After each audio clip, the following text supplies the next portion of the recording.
Hello, I'm John Bachman. Welcome back. 11 Americans dead, 3 million barrels of oil flooding the Gulf Coast, 87 days of uncertainty. That, of course, is some of the stats surrounding the BP oil spill. And now on the 5th anniversary of that disaster, hard work is still being done to make the Gulf Coast whole again.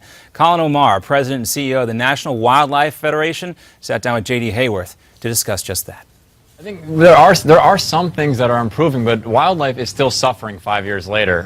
There's been reports coming out that dolphins are dying at 4 times the rate in this area that I am right here. This is Barataria Bay in Louisiana. We're still seeing impacts on Kemp's Ridley sea turtles. A range of species are still suffering. So as much as the cleanup did help bring some things back, we still have a long way to go in the Gulf.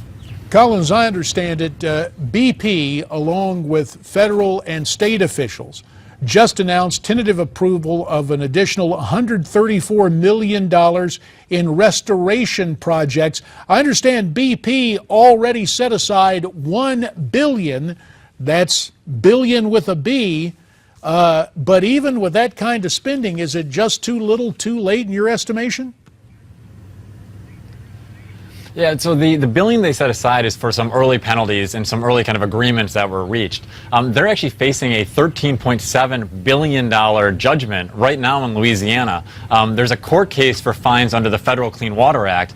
The judge found them grossly negligent, and basically if they find them responsible for the 134 million gallons that flew into the Gulf, they could pay up to $13 billion in fine. At that scale, you could begin to have the type of restoration that the Gulf needs. And since you're the president and CEO of the National Wildlife Federation, what is your role in the cleanup, Colin?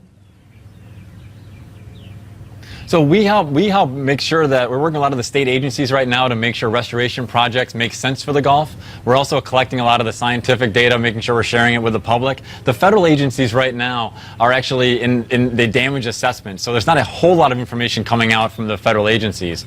But we want to make sure that every dollar is spent on restoration in a way that helps improve the commercial waterman's economy here, the tourism economy, and brings back the Gulf to an amazing, really just vibrant ecological paradise that it has been for so many years. Yeah, Miranda, we know the tourism's come back pretty strong, but as Colin mentioned there, the fishing and other environmental aspects of that economy are going to be important, and we won't know really for a long time until what the real impact is going to be. It's so gut-wrenching to see that, because I lived in Louisiana, and so I know how imperative it is that their water is clean, and they're still dealing with the consequences of that spill. Yep. 5 years later, we'll keep our attention on that. Let's turn our attention now to our personal impact segment, where Miranda's going to tug on your heartstrings a little bit. Go. Try to lighten things up. I'll do my best. Our first story is for all of you social media lovers out there, especially those of you who just love Twitter. Now you can tweet for a good cause. 2 companies, The Good Agency and #Pay, have teamed up to make giving to charities easy using the hashtag donate. Seems pretty simple. All you have to do is create and register a hashtag for your charity of choice. Then you tweet out the message to all of your followers and ask for donations. The Good Agency plans to expand the program to other social media platforms. Pretty cool, huh? And while we're talking about social media, UNICEF teams up with Snapchat to bring awareness to African children who have been affected by the terror group Boko Haram.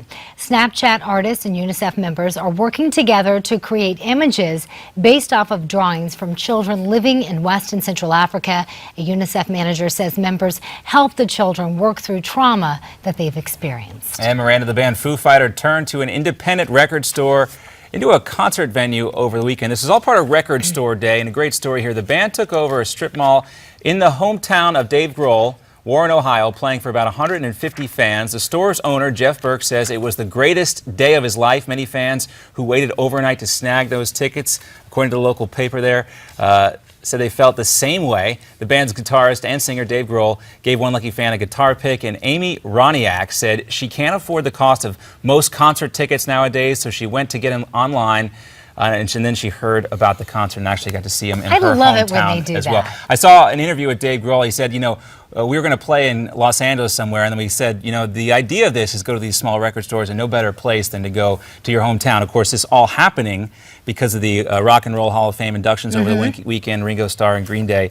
He was there, I guess, to honor Joan Jett, who was also inducted there in Cleveland. And Warren, Ohio is, I guess, close enough, and Dave Grohl playing there. So what a thrill. And that fan hit the nail on the head there. Concert tickets are so expensive nowadays. They're ridiculous. To go see a guy like the Foo Fighters in those arenas, it costs hundreds of dollars, but his hometown got to see him for free. You rock. You rock. So hats off to you, Dave Grohl. Coming up in our health segment, trying to shed that extra layer you gained over the winter months, what key foods may help you lose the weight faster and keep it off longer? And did you get a flu